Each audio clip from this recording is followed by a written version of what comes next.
Desde quando Flávio Bolsonaro anunciou a sua pré-candidatura à presidência da República, indicado por Bolsonaro, a Globo News vem fazendo de tudo para criar um atrito entre Flávio Bolsonaro e Tarcísio de Freitas. Porque parece que a Globo queria que fosse o Tarcísio de Freitas o candidato da direita.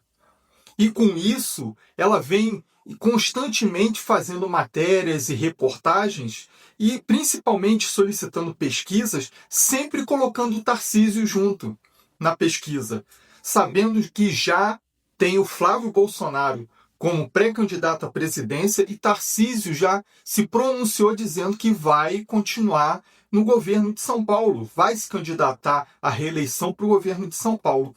Mas a Globo News não desiste e ficou agora desesperado logo assim que o Tarcísio de Freitas saiu da visita que ele fez ao presidente Bolsonaro. Dá uma olhada no que o Tarcísio falou e logo em seguida nós vamos para uma entrevista da Globo News, Andréa Sadi e toda a sua militância com o Kassab, que está montando aí uma equipe que ele diz que seria a terceira via. Mas dá uma olhada aí no vídeo do Tarcísio de Freitas. Mas antes de passar, mais uma vez quero agradecer a você que está assistindo esse vídeo. Deixa aqui o seu like, se inscreva aqui no canal também e ao longo do vídeo deixando o seu comentário. Dá uma olhada no que o Tarcísio de Freitas fala. O martelo, então, está batido com o Flávio Bolsonaro, candidato à presidência. Sim, com certeza. O senhor está na campanha. Qual Claro. é o papel do senhor na campanha do governador especificamente? O mesmo que eu tive em 2022.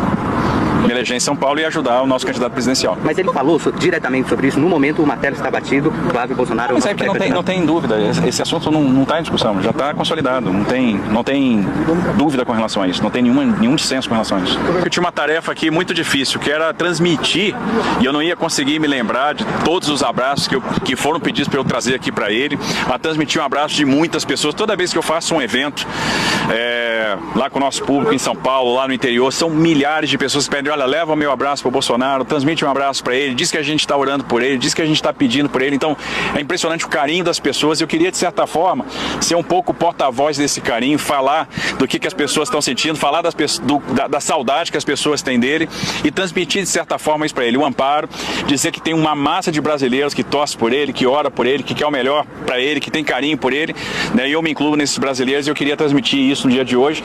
E esse foi um pouco do objetivo da visita, ver como é que ele estava, transmitir meu carinho, transmitir meu abraço, falar que ele pode contar conosco, né, que ele vai ter sempre aqui um grande amigo. Governador, sobre a sua candidatura à presidência, ele falou alguma coisa? Ele falou? Olha, a gente conversa sobre isso desde 2023, que meu interesse é ficar em São Paulo. Isso aí não tem controvérsia nenhuma.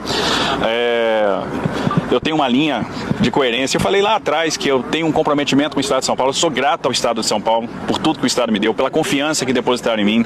A gente tem um projeto que é de longo prazo. Nós temos planejamento aí em diversas áreas de longo prazo. Eu quero ver esses projetos se materializando. Tem coisas que a gente mesmo, eventualmente, tendo um segundo mandato, a gente não vai entregar, mas a gente está planejando. Então, planejamento de Estado. Quando você fala em política habitacional, em substituição de palafita, a gente está falando em política de longo prazo. Quando a gente fala na expansão do transporte metroferroviário, a gente está falando em projetos de longo prazo. Quando a gente fala no Túnel Santos-Guarujá, na terceira pista da Imigrantes, na duplicação Caraguatatuba-Ubatuba, a gente está pensando em projetos de longo prazo. São projetos que estão na prancheta que a gente vai botar para rodar. Quando a gente fala no túnel Santos, no trem Santos-São Paulo, no TIC Santos-São Paulo, a gente está falando em projetos de longo prazo. Quando a gente fala no trem São Paulo-São José dos Campos, a gente está falando em projetos de longo prazo. Quando a gente fala em fazer uma revolução na educação, a gente está falando em projetos de longo prazo. Quando a gente fala em combater os problemas do subfinanciamento da saúde, com o SUS paulista, né, que está sendo lá uma revolução, a gente está falando em projetos que tem que ter continuidade. Então a gente sempre se preocupou com uma palavra que é legado. E a gente vai trabalhar para construir esse legado. O projeto nosso sempre foi São Paulo. Eu tenho um papel importante dentro de um time que é realmente cuidar desse estado, que é o maior colégio eleitoral do Brasil, e agregado à visão deste grupo, né, e o grupo tem uma tarefa importante, que é proporcionar para o Brasil um projeto diferente. A gente está vendo a situação do país, para onde o Brasil está caminhando. O Brasil tem uma crise fiscal contratada e hoje enfrenta uma crise moral. E nós temos que dar resposta para a crise fiscal, para a crise moral. Ele deixa claro, muito claro, que ele vai apoiar de todas as formas a candidatura do Flávio Bolsonaro à presidência da República. E já disse que vem como pré-candidato também à reeleição do governo de São Paulo. Tarcísio sempre quis isso. faltava saber quem seria o pré-candidato à presidência da direita. Agora vamos assistir a entrevista da militância da Globo News, que você vê o desespero na cara deles, entrevistando o Kassab. Porque o Kassab agora recebeu no partido também o Ronaldo Caiado, que já tem o Ratinho Júnior e o Eduardo Leite. E entre esses três aí vai sair a terceira via. Diz Kassab que é centro-direita, mas eu tenho minhas dúvidas. Mas e você? Você vê esse pessoal do Caiado, Ratinho Júnior e Eduardo Leite como centro-direita ou centro-esquerda? Dá uma olhada no desespero da militância. É presidente do PSD e secretário de governo do estado de São Paulo. Presidente, boa tarde, seja muito bem-vindo ao Estúdio I. Boa tarde, André. Alegria muito grande estar aqui com vocês. Boa tarde a todos que nos acompanham. Presidente, conta pra gente o bastidor dessa articulação que levou o Caiado para o PSD, porque eu comentava aqui ontem com ele, Eduardo Leite e Ratinho Júnior, que todo mundo sabia que ele ia sair do União Brasil, mas não sabia para onde ele iria. O que foi colocado como condição? Como foi essa negociação com ele para ir para o PSD? Na verdade, André, foi muito fácil porque não houve nenhuma negociação. Tinha uma vontade muito grande dele sair do seu partido, existia um certo desconforto por conta da dificuldade que ele tinha lá para desenvolver os seus projetos. E começou, evidentemente, ele fazia as suas reflexões. E qual é o partido que não gostaria de ter um Ronaldo Caiado? Então, a nossa vontade de tê-lo também era muito grande. Ele é um pré-candidato a presidente. Sabia que no PSD já tinham dois pré-candidatos, o Ratinho e o Eduardo Leite. Com muita tranquilidade, entendeu o quadro. Apenas a única consideração que ele fez, para ser sincero, respondendo a sua pergunta, é se o governador Ratinho, o governador Eduardo Leite, aceitariam ele também como pré-candidato nas mesmas condições. E qualquer que fosse a regra estabelecida pelo partido, ele ia se curvar, ia realmente atender, e foi o que aconteceu. Não foi difícil, não houve nenhuma tensão, e foi divulgado isso anteontem. Presidente, o senhor é secretário do governo Tarcísio e sempre disse que o candidato do senhor seria Tarcísio se ele fosse de fato candidato. Com essa movimentação toda, o senhor que é um homem experiente na política, participa muito dos bastidores da política, é possível dizer que Tarcísio está totalmente fora desse jogo da presidência da República em 26?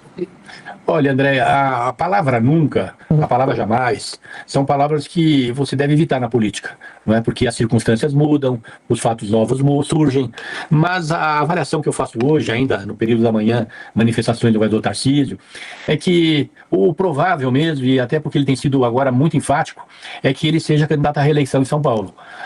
Portanto, acho que nesse caso é jogo jogado, mas jamais eu vou usar essa palavra nunca, que são palavras que não são incompatíveis com a análise política.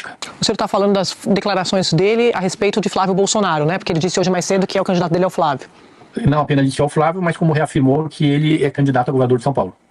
Otávio. Presidente Otávio Guedes, prazer falar com o senhor novamente. Presidente, há 40 anos, governadores de direita, governadores e ex-governadores, romperam com o Figueiredo porque o PDS havia escolhido um candidato, Paulo Maluf. E aí a história todos nós conhecemos. 40 anos depois, 3 governadores, por coincidência também, fazem um movimento, inclusive o Caiado entra no PSD, após o Bolsonaro escolher solitariamente, sem convenção e sem articulação, Flávio Bolsonaro.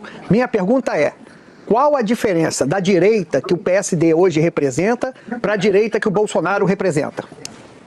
Bom, primeiro, o Bolsonaro, né, ele assume a posição de ser um líder de direita. E o PSD não é um partido de direita, é um partido que tem o Otto Alencar, que tem o Antônio Brito, não é? Que tem o Omar Aziz, não é um partido de direita. O PSD é um partido de centro.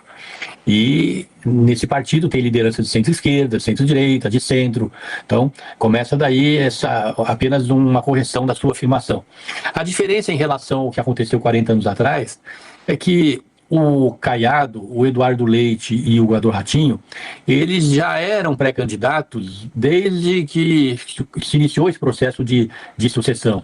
Não tem nenhuma vinculação com a candidatura do Flávio Bolsonaro. Você vai pesquisar aí nos seus relatórios, nas suas manifestações, você vai ver, Otávio, que há 2 anos o Caiado fala que será um pré-candidato, será um candidato, assim como o Ratinho, e o Eduardo Leite há 4 anos. Quando ele deixou de ser candidato há 4 anos atrás, ele disse, daqui 4 anos eu vou me esforçar para ser candidato. Então, não tem nenhuma vinculação.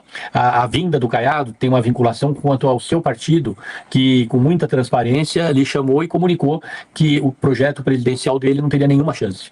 No PSD é diferente. Ele terá chances, Ele não será o nosso candidato, nem o Ratinho, nem o Eduardo Leite. Será um dos três. E eles preferem estar no mesmo partido para que o escolhido, contando com o apoio dos dois, tenha uma boa performance. E é um partido que agrada ao Caiado. Ele disse que também o que pesou na sua decisão foi o partido. Foi conviver com pessoas como o Eduardo Paes, o Ratinho, o Eduardo Leite, Antônio Brito, Otto Alencar, Braide, Raquel Lira. Ele enfatizou muito que ele estava muito convencido que era um ambiente muito favorável para ele a partir do mês de outubro, sendo ou não sendo candidato à presidência da República, que ele queria continuar a vida pública e ele se sentiria muito confortável no PSD. Então vou reformular a minha pergunta, presidente. Do ponto de vista do eleitor, o eleitor olha Flávio Bolsonaro e olha Ratinho, Caiado e Eduardo Leite, né? Qual é a diferença que esse eleitor vai perceber entre o Flávio, o Jair Bolsonaro e os governadores que hoje estão no PSD? Bom, eu vou citar mais o caso do Ratinho, porque é um pouco a candidatura dele dentro do PSD é a mais antiga, mas eu tenho certeza que daqui para frente não será diferente com o Caiado, como não tem sido diferente com o Eduardo Leite. Há muitos meses, muitas pessoas vêm ao meu encontro, ou eu encontro algumas pessoas em diversas ocasiões, que fazem o seguinte comentário: agradeço ao PSD estar lançando o Ratinho, porque eu ia votar no Lula, porque eu não queria a direita, mas agora eu tenho uma opção. Ou agradeço o PSD porque eu ia votar no candidato do Bolsonaro, porque eu não gosto do PT e do Lula, mas agora eu tenho uma opção. Então, a nossa candidatura, ela vai ocupar esse espaço. As pessoas que votariam contrariadas, da esquerda ou na direita, por terem uma posição mais moderada, e que agora, no PSD, elas têm a certeza que terão uma candidatura moderada, do diálogo, e com pontos bastante importantes que a gente está se propondo a assumir e que, infelizmente, nos últimos 20 anos não tem nenhum governo assumido, que é o combate à corrupção com muita intensidade, a promoção da transparência cada vez mais intensa na vida pública. É um absurdo com a tecnologia que a gente tem hoje, que a transparência, que é a maior aliada de governos sérios, ela não esteja sendo expandida, não é? A votação, a aprovação do voto distrital misto, o fim da reeleição, enfim, tantas medidas que são as nossas bandeiras e que a gente espera, com a candidatura colocada para expor esse plano e depois, com uma vitória, a gente possa ajudar a transformar o país e atender às expectativas da sociedade, que realmente ela quer mudança. E a gente quer que essa mudança ela seja percebida no projeto do PSD. É nítido, é claro que a militância da Globo News quer de todas as formas desestabilizar o Flávio Bolsonaro, descredibilizar o Tarcísio. Ele quer criar conflito. O que a Globo News quer é criar conflito ali com o Flávio e o Tarcísio. Mas já está bem claro, já está aí. Nosso voto para presidente é Flávio Bolsonaro, nosso voto para governador de São Paulo é o Tarcísio, porque seria muito fácil, muito bom para a esquerda que o Tarcísio concorresse, possivelmente perdesse para o Lula, e seria a esquerda tomando conta ainda da presidência e acabaria pegando também o governo de São Paulo, o maior estado do Brasil, tem a maior arrecadação. Então, para a esquerda era isso aí que eles queriam. E estão se ferrando porque está vendo Flávio crescer nas pesquisas e sabe que com muita facilidade o Tarcísio vai ser reeleito em São Paulo. Mas e aí? O que vocês acham de tudo isso daí? Deixa aqui nos comentários se você não comentou ainda, deixa o seu like, se inscreva aqui no canal, vídeo aqui eu trago todos os dias. Até a próxima e fiquem com Deus.